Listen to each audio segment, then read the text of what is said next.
Hoy vamos a hablar de Thomas Alva Edison. Muchos de vosotros lo conoceréis, fue un gran inventor que dejó miles de artilugios que hoy en día estamos utilizando. Pero también existe otra historia sobre Edison y la potente rivalidad que poseía hacia Nikola Tesla, ya que Nikola Tesla sí que fue un gran inventor. La rivalidad surgió porque el propio Tesla era mucho mejor inventor que Edison, mucho mejor persona que el propio Edison, porque Edison hizo 1000 peripecias para desprestigiar a Tesla e incluso inspirarse en sus inventos y robárselos. Pero hoy no vamos a hablar de esta rivalidad tan conocida que tantos biógrafos han expresado, porque hay muchísimas pruebas de todo lo que le hacía mal al propio Tesla, sino que hoy vamos a hablar de un extraño artilugio que Edison dijo haber fabricado en los últimos años de su vida y que le permitía comunicarse con los muertos, o al menos era un aparato que recibía señales de otro lado. Sobre este tema hay muy pocos datos, sobre todo porque las primeras ediciones de los libros que recogían las investigaciones de Edison sobre esto fueron eliminadas, y en las ediciones más modernas falta información que poseían las primeras ediciones. Pero existe un recopilatorio que hoy os voy a transmitir de las propias palabras de Edison, que nos muestra algo muy raro en esos últimos años de su vida sobre quizás la máquina más importante de todos sus inventos. O al menos se le atribuye a Edison, porque conociendo su historia no te extrañe que se haya inspirado en otro inventor. Bien, fijaos, los biógrafos. Estos recopilatorios son gracias a los biógrafos, personas que han dedicado su vida, o una parte de su vida, a hacer un trabajo de investigación sobre la historia del propio Edison. Y se registró en la revista The American Magazine de octubre de 1920 las siguientes palabras de Edison: llevo algún tiempo trabajando en la construcción de un aparato para ver si es posible que las personalidades que han dejado esta tierra se comuniquen con nosotros. En el mismo mes tiene otra entrevista donde habla de ese aparato, pero en otro portal, la revista Science American de octubre de 1920. Dijo lo siguiente: llevo tiempo pensando en una máquina o aparato que pueda ser manejado por personalidades que hayan pasado a otra existencia o esfera. Lo curioso es que en esta misma revista, 2 meses después, antes de que acabase el año, dijo lo contrario. Dijo: no puedo ser partícipe de la creencia de que los espíritus existen y pueden ser vistos bajo circunstancias específicas, contradiciéndose a sí mismo. Esto es un dato muy extraño. Es como si en un momento dado cambiase toda su investigación o lo que había descubierto, o especulamos con que alguien le compró la máquina y la patente, haciendo que empezase el silencio. Mirad, después de su muerte existieron varios libros, como por ejemplo el Diario de Observaciones de 1948. En las primeras ediciones, Edison hablaba de cómo se había adentrado él mismo en círculos esotéricos, se había desplazado en logias donde se practicaba el ocultismo, y allí había descubierto cómo fabricar la máquina. Esto lo ponía en Diario y Observaciones, en las primeras ediciones. ¿Por qué lo quitaron? ¿Es tan malo saber que Edison se metió en círculos de ocultismo con ese interés para obtener información de la máquina? Todo un enigma histórico en la biografía de Edison. Y aquí me vuelve a venir esa sospecha de que a lo mejor la máquina no era suya, y en esos círculos del ocultismo vio algo que le permitió inspirarse, vamos a decirlo así. Pero claro, tampoco lo podemos saber, ya que esto es una incógnita. Hay otro libro llamado Le Royaume de Lautella, donde se describe a Edison a finales de 1870, y el propio Edison decía haber encontrado los fundamentos clave, la base para poder inventar el dispositivo que contactaría con los difuntos. De hecho, aquí se describe algo muy raro. Habla con un ingeniero llamado William Walter Dinwiddie y los dos se prometen que el primero que muera irá a mandarle mensajes al otro, mensajes desde el más allá. También aquí se puede observar cómo Edison tenía la filosofía de que existe en el universo algo que él llamaba la ley de la conservación de la vida, parecido a la ley de la conservación de la energía. Pero en la ley de la conservación de la vida, para Edison, él mismo describía la esencia de la vida como algo que no puede ser destruido y no puede desaparecer, simplemente se transforma. Cuando una persona muere, esa esencia de vida se transforma y forma parte de otros seres vivos. Quizás estaba en lo cierto, pero nuevamente, ¿dónde está la máquina y de dónde obtuvo ese conocimiento? Esos círculos ocultistas del cual Diario y Observaciones de 1948, las primeras ediciones, insinúa, me parece que descubrió algo ahí. Y esa máquina se perdería porque no hay más información al respecto. Ahora bien, bajo mi punto personal o mi opinión personal, yo os puedo decir que cuando hablamos de contacto con personas difuntas, personas que han pasado al más allá, debéis quitarle toda la connotación religiosa. Aquí la religión solo genera ruido en la búsqueda real de ese otro lado. Bajo mi opinión, como he mostrado en mi primer libro, en cuanto a los seres tulpa, yo creo que es la mente humana que emana cierta sustancia sutil no identificada aún hoy en día por la ciencia, quizás en procesos cuánticos, que se impregna en el ambiente, se queda en el lugar y adquiere ecos del pensamiento que formó. Es como que se externaliza el pensamiento, sale de la mente, del cerebro y se queda en el espacio-tiempo. Quizás los fantasmas son ecos de lo que fue una persona viva. Da igual el tiempo, incluso del futuro. Son ecos de la humanidad y de los seres vivos en el universo, pero generados por un aparato consciente previamente. Sé que es muy complejo y quizás Edison, o el que estuviese detrás de esta máquina, descubrió algún principio que podía conectar con esa energía sutil para poder escucharla. Sabemos que las psicofonías o la psicoimagen son interferencias con los aparatos electrónicos de nuestra era, interferencias con esa energía sutil que puede estar envolviendo toda la realidad. Atención a la información que hoy os traigo porque nos dibuja un poco el futuro cercano de la humanidad.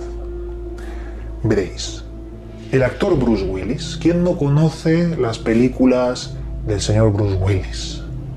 Este hombre se ha retirado de la industria del cine hace muy poquito porque desgraciadamente ha sufrido una enfermedad llamada afaxia que le afecta mucho al lenguaje, a la expresión, a causa de daños cerebrales. El caso es que en Internet ha empezado a surgir una teoría, unos rumores que decían que Bruce Willis, por estar tan enfermo y al no actuar, había vendido los derechos de su imagen para ser reproducidos por inteligencia artificial. No hablamos de derechos de imagen convencionales, no. Hablamos de una copia física en digital y también intelectual para que mediante software deepfake pusieran esta copia en películas nuevas sin que el actor estuviera. Con alta tecnología en cuanto al CGI y la creación de gráficos que parezcan reales, se dice que Bruce Willis había vendido, por así decirlo, su alma digital. El rumor surgió tras ver esto en un spot publicitario donde el Bruce Willis que salía joven, hablando ante cámara, no era realmente Bruce Willis, era la copia digital, que había vendido sus derechos temporalmente solo para el spot a esta empresa llamada Deepcake. Hablamos realmente de una copia digital de una persona, es decir, derechos virtuales de esta copia para poner en películas personas que no están físicamente ahí. La tecnología del deepfake, muchos de vosotros ya la conocéis, el quitarle la cara a alguien y encajarla en una persona con todos los movimientos como si fuera natural, pues esta tecnología está avanzando a pasos agigantados. Año tras año no tiene nada que ver, aumenta exponencialmente lo bien que se puede hacer, y esto da miedo. Imaginar películas de actores que ya murieron, actores jóvenes, la versión más joven, de personas que ya no pueden interpretar porque murieron. Esto se puede hacer, lo que pasa que sería legal. ¿Cómo vendes los derechos de imagen de un actor que ha fallecido? Es más, negar los derechos naturales, ponderando los derechos digitales, ¿esto se podría venir al caso? ¿Esto podría ocurrir? Tú eres un actor que vendes tus derechos digitales, si se pudiera hacer, del clon virtual, y te permiten aparecer en ciertas películas o te prohíben aparecer físicamente porque tienen tu imagen, tu alma digital vendida. ¿Esto podría llegar a ocurrir? Quizás es un caso muy extremo, con muchos problemas legales y jamás se daría, pero viendo cómo va el mundo no me extraña que cosas así o más locas ocurran. Bien, la empresa que supuestamente había copiado este clon digital de Bruce Willis, Deepcake, desmintió por completo de que le había vendido para siempre ese derecho virtual.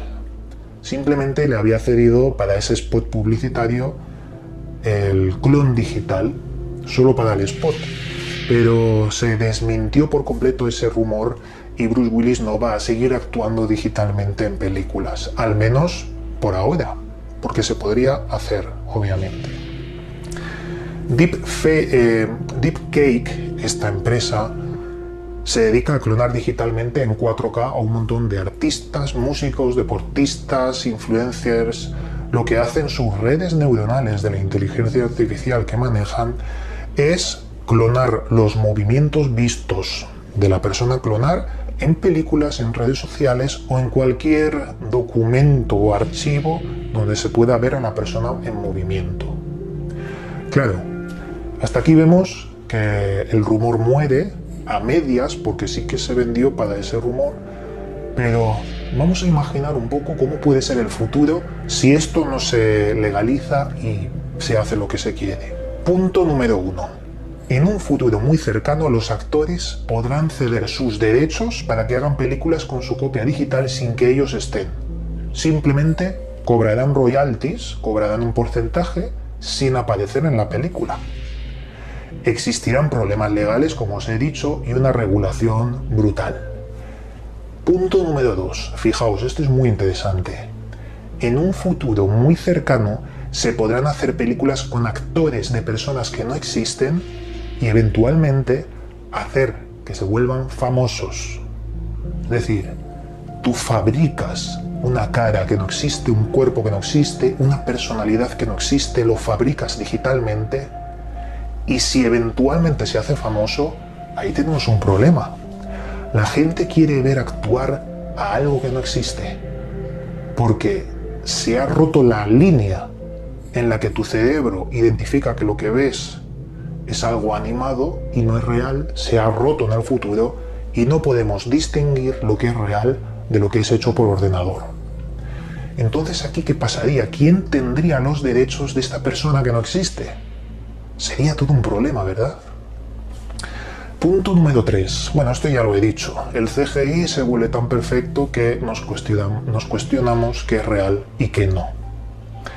Y además, si surge la realidad virtual y las lentillas aquellas que os hablé hace un tiempo, entonces ya nos vamos a una distopía de cabeza, pero fuertemente.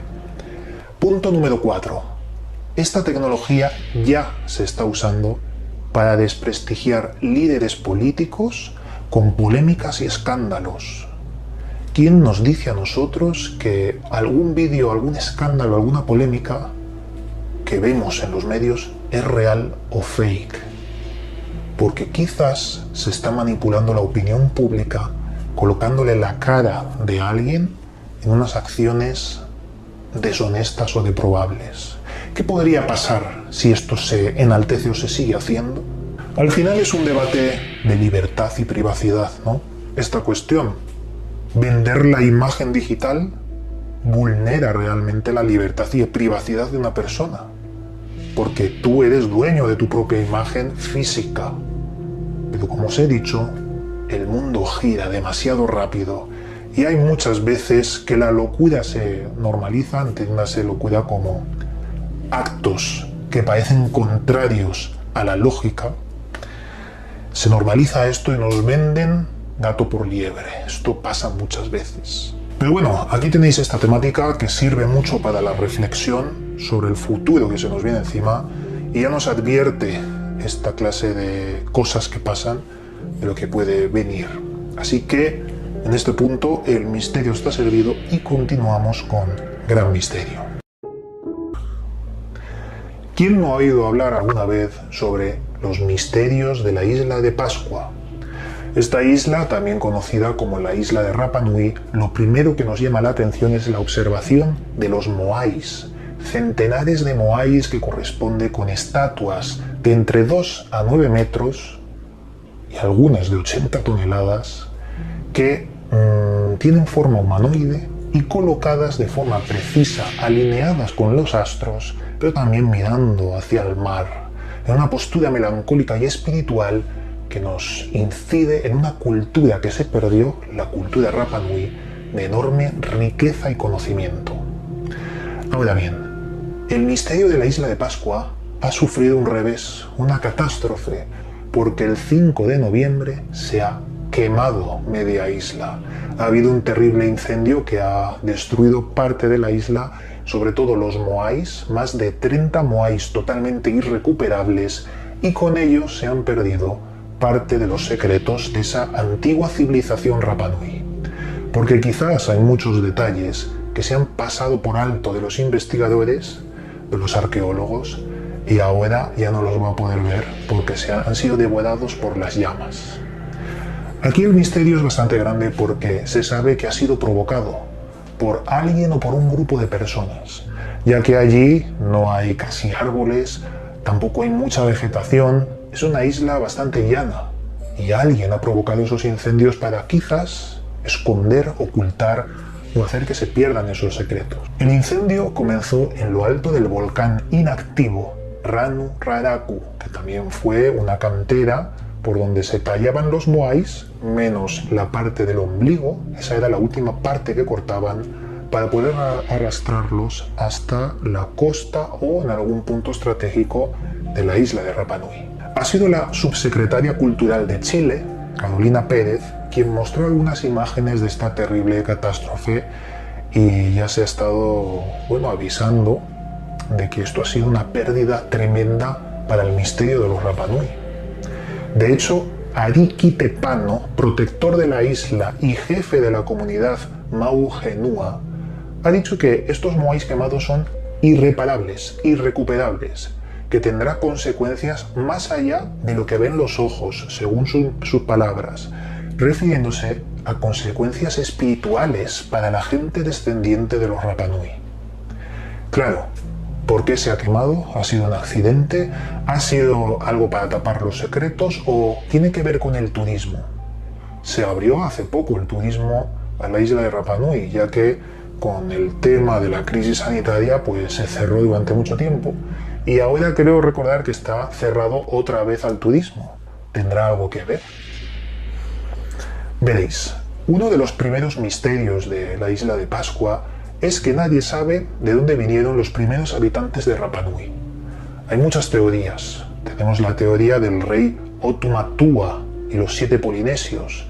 La isla de Hiva se hundió en un terrible cataclismo y los descendientes de esa cultura, la cultura Hiva, fueron nadando hasta encontrar Rapa Nui.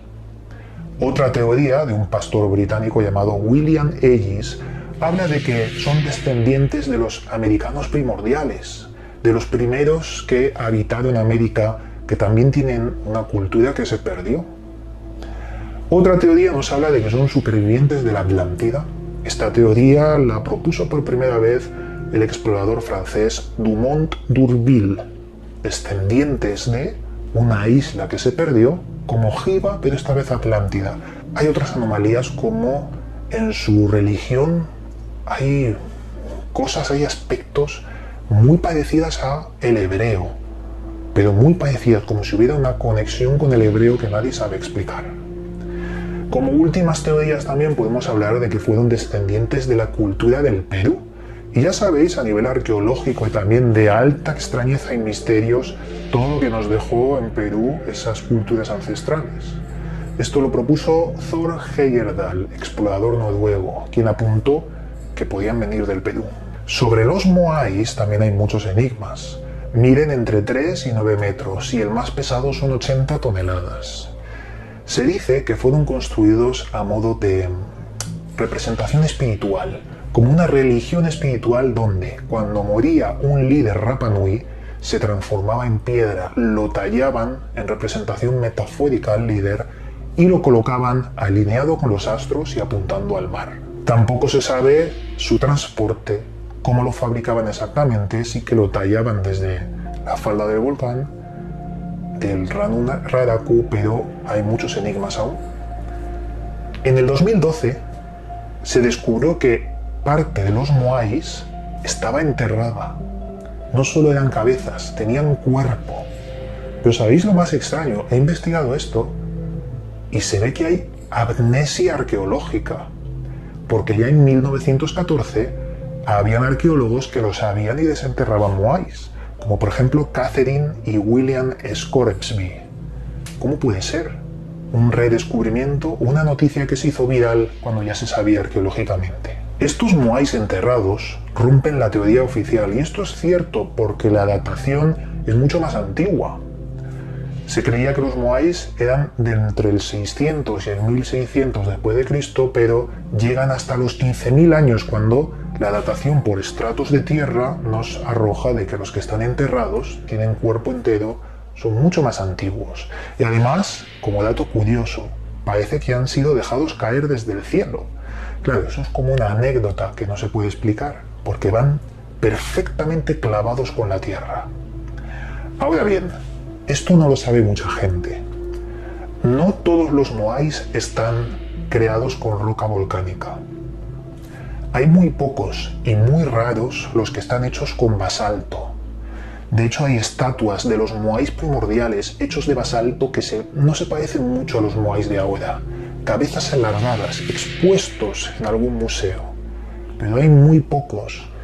Las canteras de basalto no están en la isla, están debajo de la isla, en estratos más cercanos al agua, como si existiesen canteras submarinas actualmente.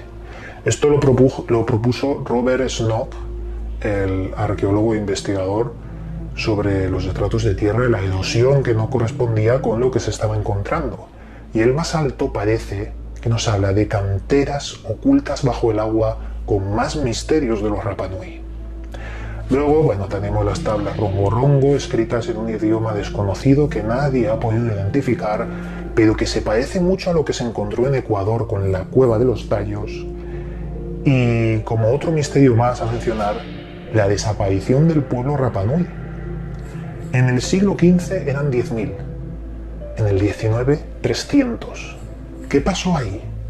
No hay registros de muertes masivas, registros de nada, solo desaparecieron en unos pocos siglos, como muchas culturas ancestrales importantes repletas de misterios. Veréis, muy recientemente la Agencia Espacial Europea, la ESA, ha estado liberando información sobre anomalías muy extrañas que ha encontrado en un satélite llamado Phobos, que es una de las lunas que tiene Marte.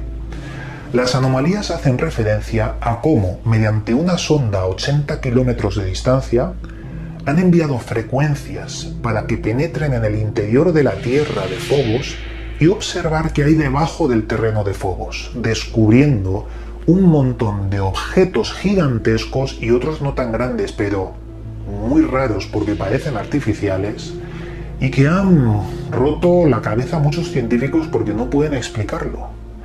¿Cómo es posible que estas imágenes estén reflejando objetos enterrados en uno de los lugares más extraños de todo el sistema solar?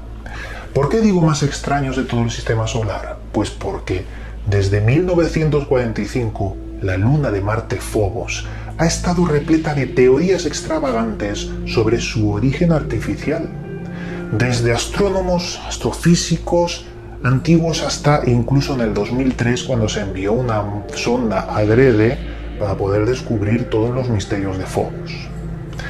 Veréis, Phobos es una de las lunas de Marte, como he dicho, pero en griego significa miedo. Su hermana gemela, la luna Deimos, significa pánico. Y ellas dos son toda una anomalía en la órbita marciana. Sobre todo porque nadie sabe cómo surgieron y muchas teorías contradicen la posibilidad de que nacieran por un choque meteorítico. No se sabe cómo han surgido. Fueron descubiertas en 1829 por el astrónomo Asaph Hall y desde entonces, ya os digo, hay un montón de teorías extrañas sobre su forma. Deimos es más pequeña que Phobos, pero Phobos, a pesar de ser la más grande, solo mide 11 kilómetros de diámetro, perfecta para transportar algo. En 70 millones de años, Phobos va a caer en el interior de Marte, va a haber un cataclismo, porque descubrieron que hay una anomalía en la órbita de Phobos que hace que cada año vaya cayendo un poquito más en la órbita marciana hasta caer en ese fatal destino. Lo que más llama la atención de Phobos es su cráter, un cráter enorme que está en el centro de este satélite y que además está envuelto de unas extrañas marcas en forma de carretera recta que circuncidan, le dan la vuelta a todo el satélite. Y esto ya es un poco extraño, la forma de estas marcas y cómo son paralelamente perfectas. Estas preguntas se las hacía en 1945 el astrónomo Bevan Sharpless, un hombre que detectó algo muy raro en Phobos, una aceleración del satélite que es realmente imposible. No sabe, o no se sabía incluso hoy en día, cómo un satélite, una luna, empezó a acelerar en cuanto a su órbita, como si estuviera corrigiendo algo. Sabemos que va a caer en 70 millones de años, pero por aquel entonces se registró una aceleración. Estos datos los tomó varios años después, en 1959, un astrofísico llamado Iosif Shklovsky. Este hombre vio que esa aceleración era correcta y extraña y detectó que la densidad de Phobos era también muy rara, como si estuviera hueca o como si faltase mucha tierra en el interior de este satélite. Además, hizo e enumeró varias características que denotaban un origen artificial o por lo menos una terraformación para adaptarla a un mecanismo, a un tipo de civilización extraterrestre teórica. Esto lo planteó Iosif en el 59. Muchos años después, Iosif sacó un libro con Carl Sagan, los dos juntos, llamado Vida inteligente en el universo. Y los dos juntos se hacían muchas preguntas sobre Phobos, indicando que quizás sí que podría haber algo de artificial, algún tipo de resto de civilización extraterrestre. Carl Sagan apuntando esto precisamente. A raíz de este libro hubo un boom de astrofísicos y astrónomos que pusieron en su punto de mira Phobos y vieron que esas anomalías y esa aceleración imposible era correcta, volviendo mucho más misterioso todo el tema de Phobos. A su vez se empezaron a enviar sondas a Marte y se perdieron. ¿Sabéis la lista larga de sondas que se han perdido en Marte? Es todo un misterio. Pierden la comunicación en cierto punto y nadie ya sabe nada más. Pero esto no pasó con una sonda del 2003 que lanzó la ESA, la Agencia Espacial Europea, la Mars Express, destinada a poder identificar muchos datos en Marte y Phobos.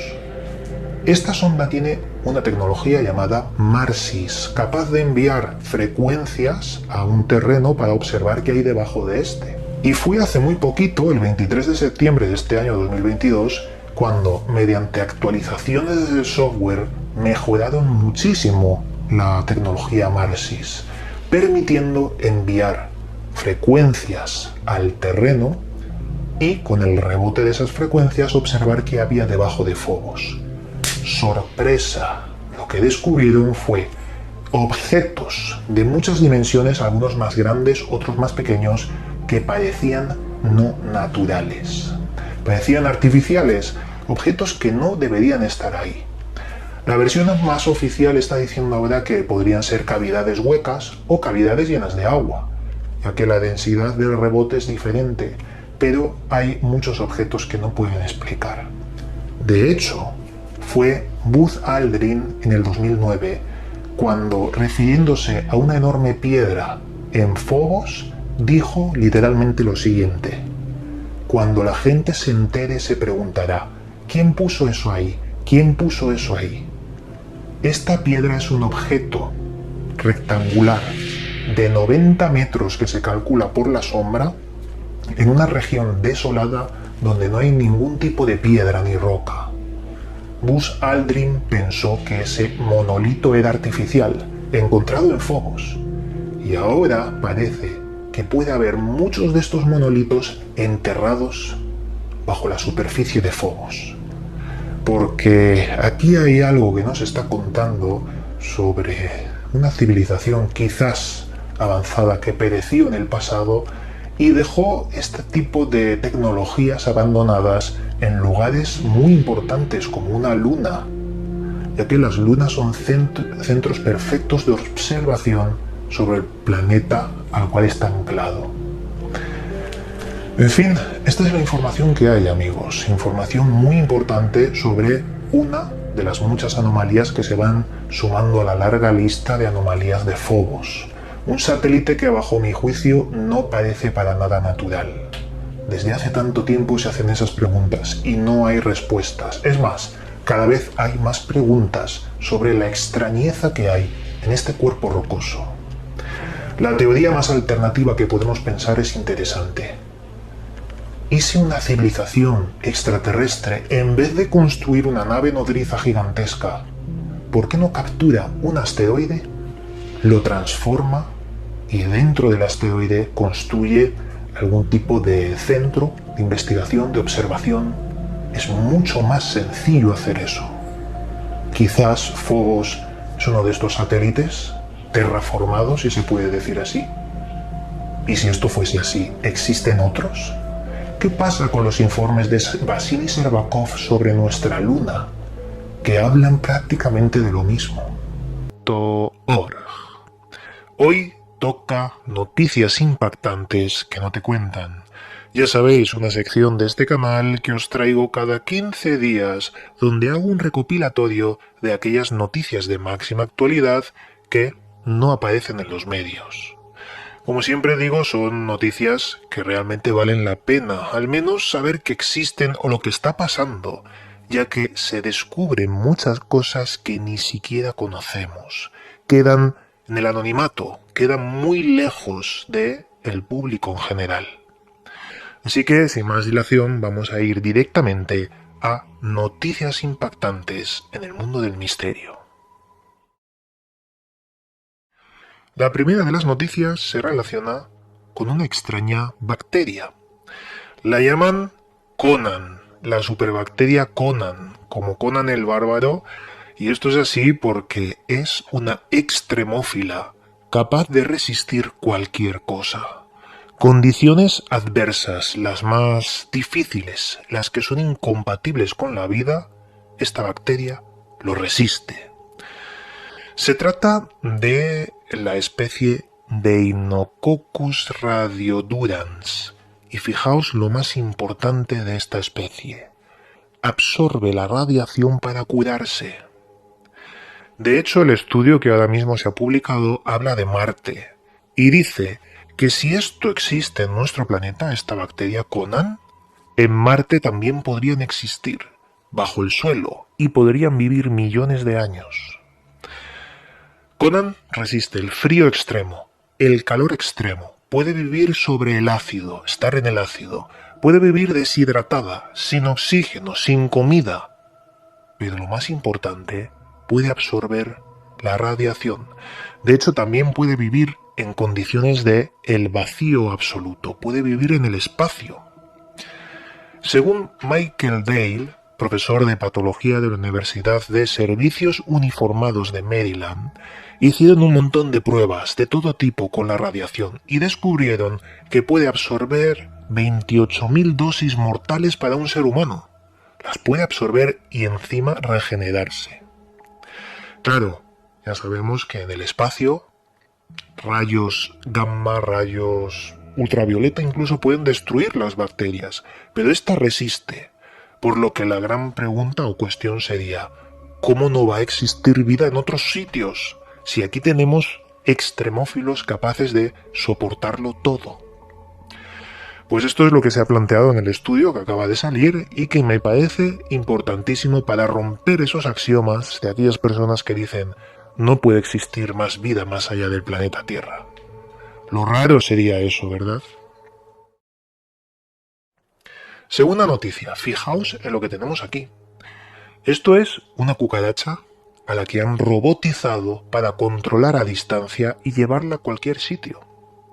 Han sido un equipo japonés de ciencia e investigación liderado por un hombre llamado Kenjiro Fukaga, quien ha inventado una tecnología de unas células solares flexibles como batería, como fuente de suministro eléctrico a los dispositivos que miden 4 micras como un pelo humano que pueden instalar en un insecto y moverlo a voluntad.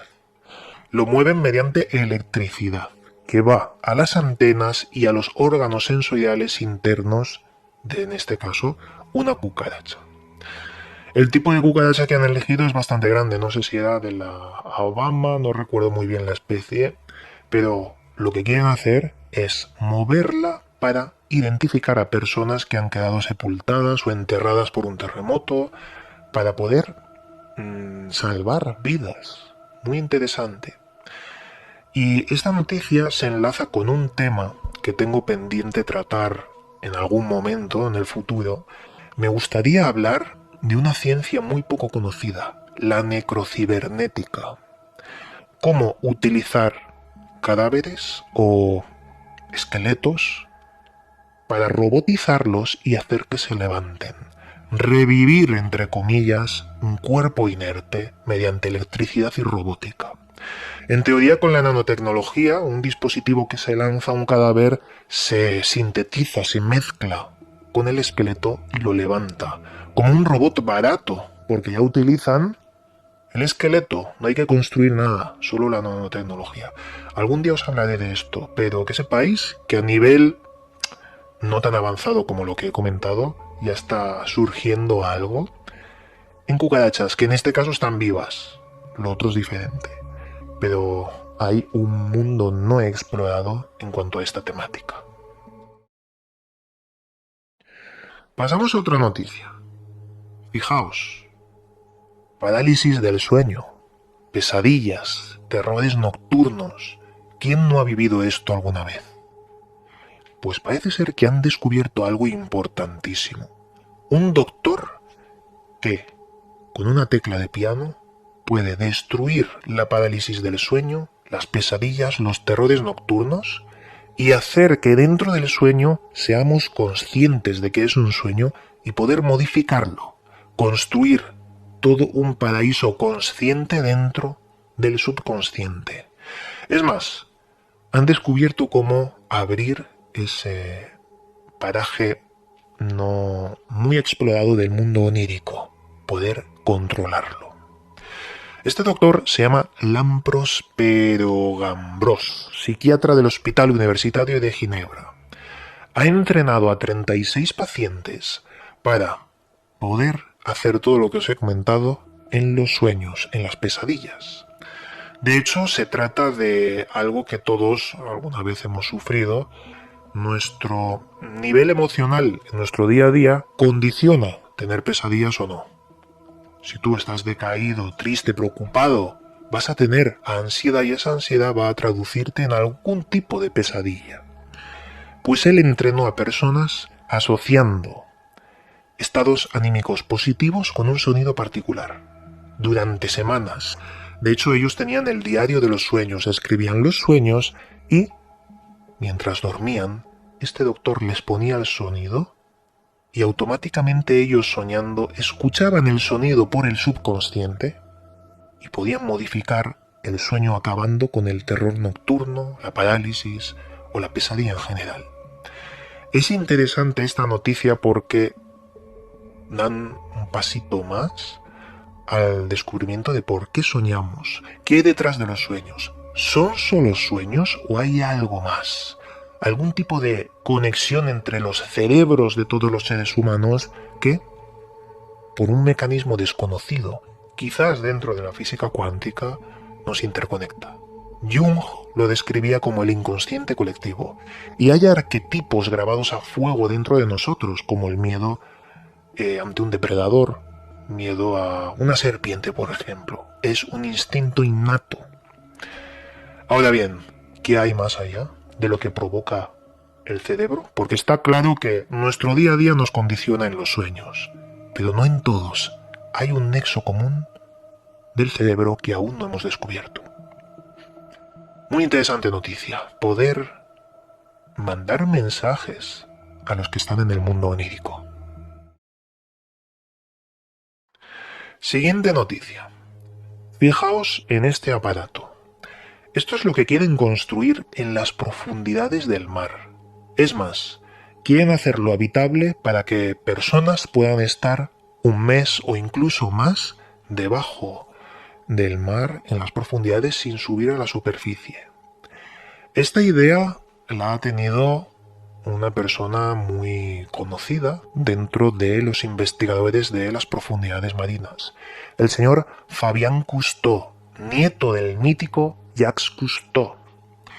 Él ha presentado un proyecto para construir la Estación Espacial Internacional bajo el mar. No sería espacial, pero es el símil perfecto porque sería igual que lo que tenemos en el espacio. La quiere llamar Proteus, un laboratorio en las profundidades.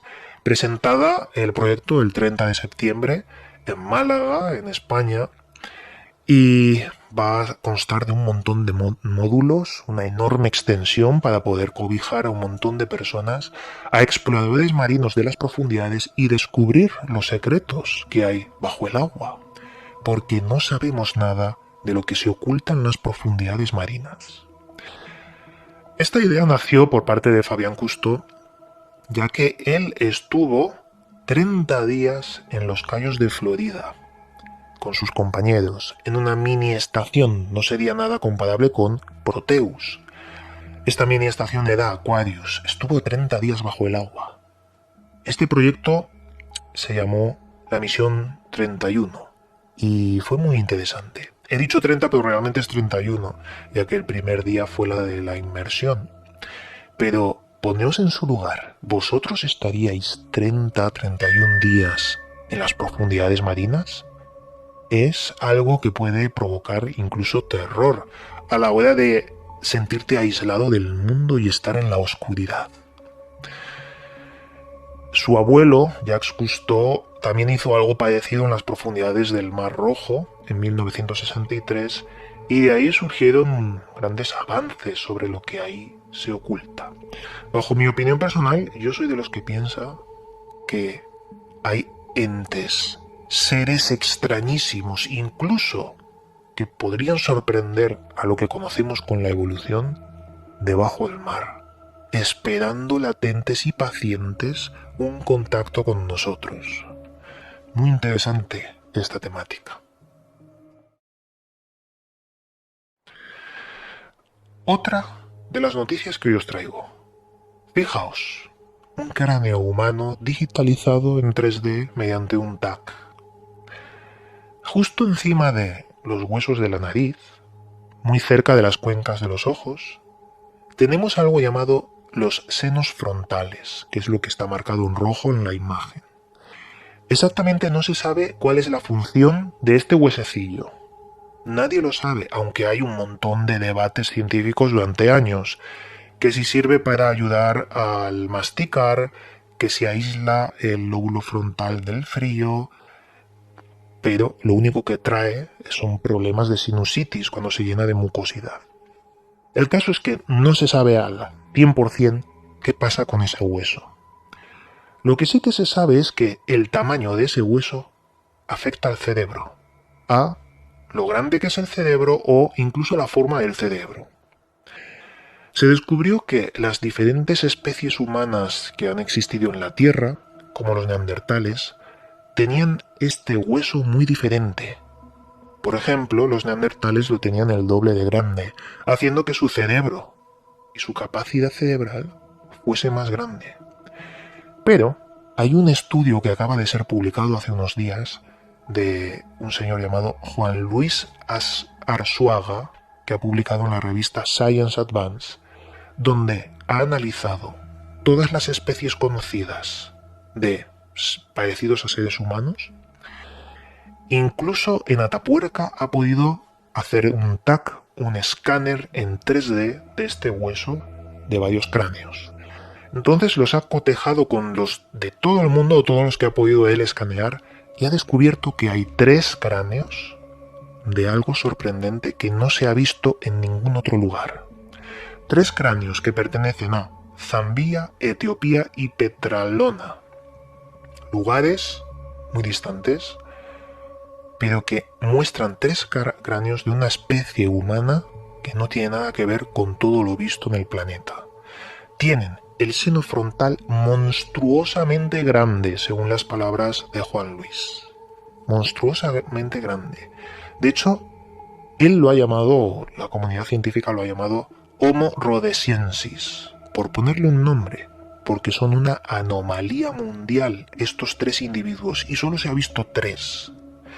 Claro, no se sabe cuáles son las capacidades extra que podrían poseer estos 3 individuos. Incluso podrían tener el cerebro y su capacidad mucho más grande que la del ser humano Homo sapiens sapiens.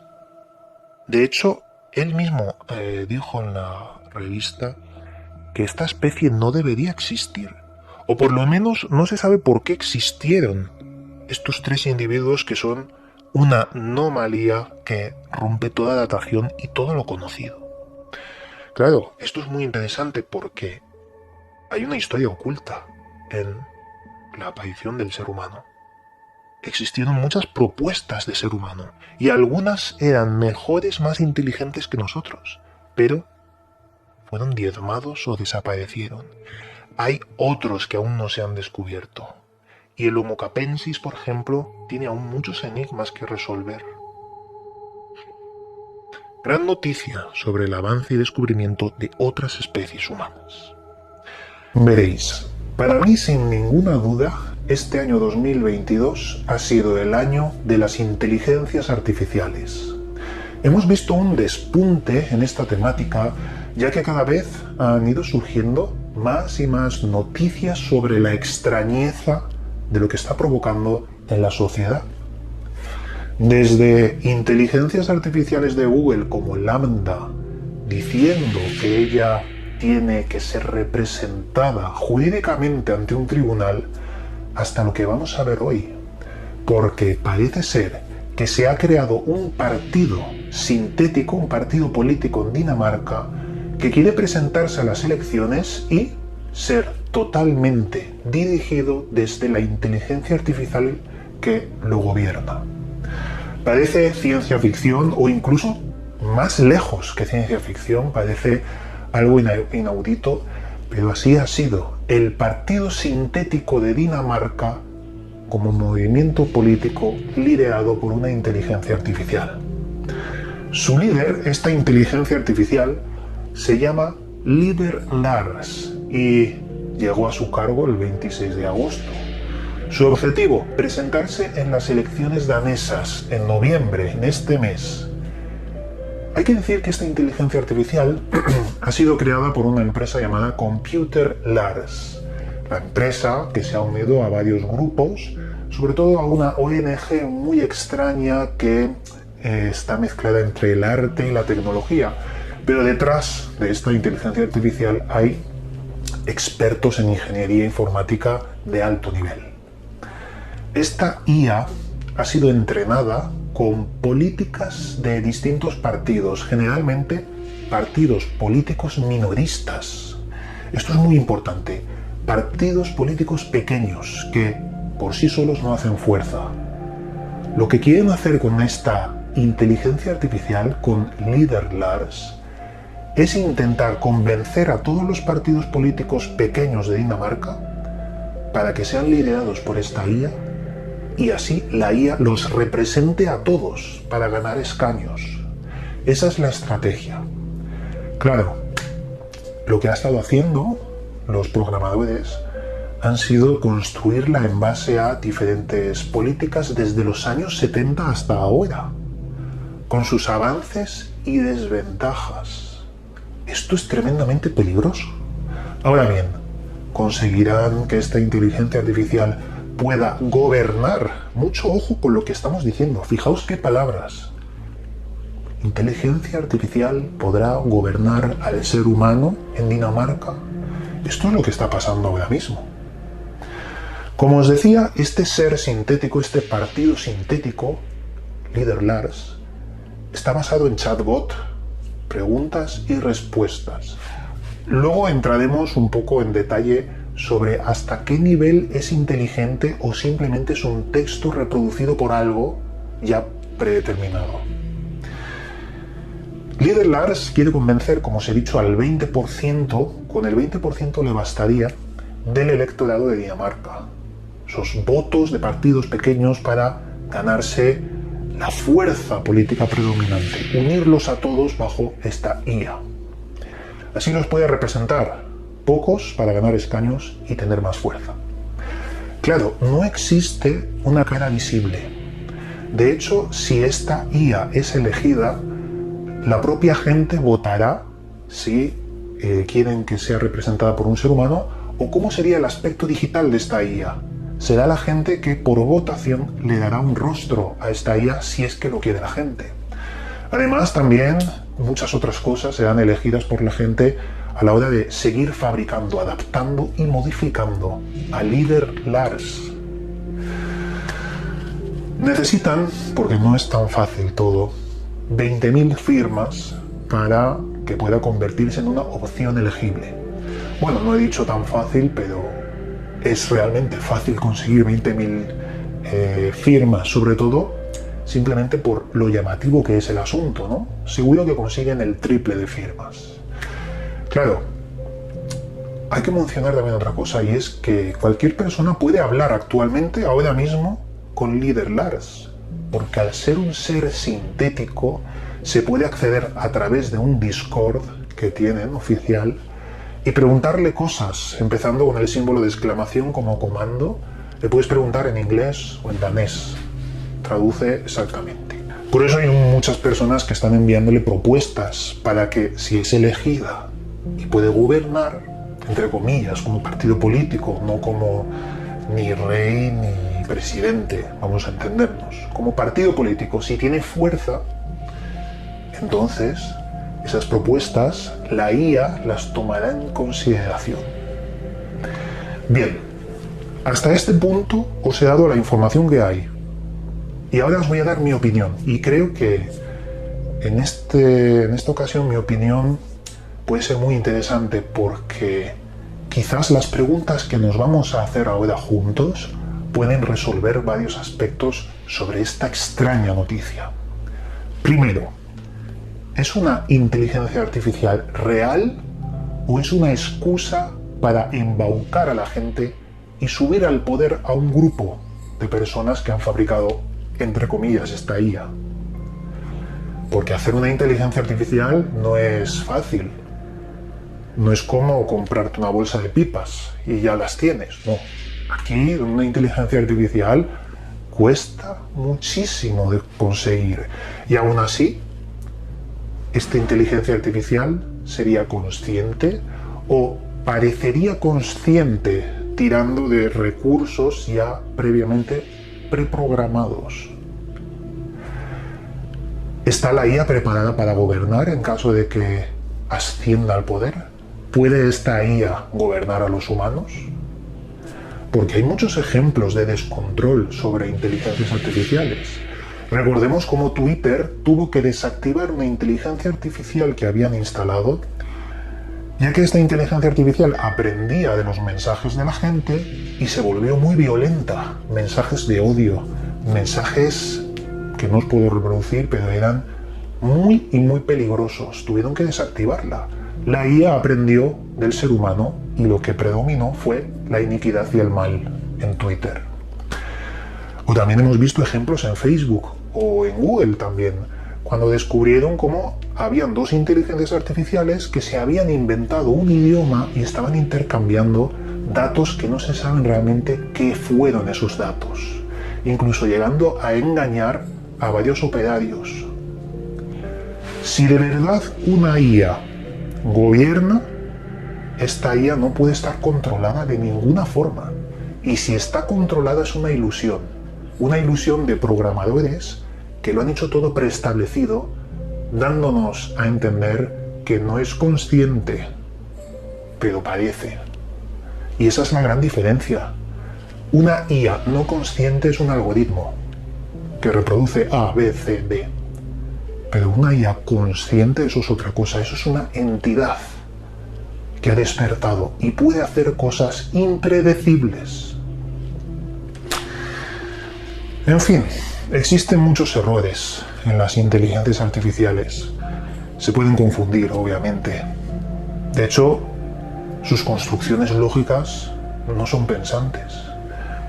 Y no sé qué pensáis vosotros al respecto, pero a mí me parece que por un lado es el futuro de la humanidad, que una IA ayude a gobernar y luego gobierne, pero no estamos ahora en ese momento. Faltará mucho para llegar. Y de ahí puede salir cualquier cosa. Quizás de todo menos bueno. En fin, bueno, para acabar, si ya el ser humano es corrupto en el poder, imagínate una IA, ¿qué podría hacer? Pensar vosotros mil cosas, porque todo cabe en este asunto. Amigos, como siempre, desde aquí os mando un cálido abrazo y nos volveremos a ver en otro vídeo.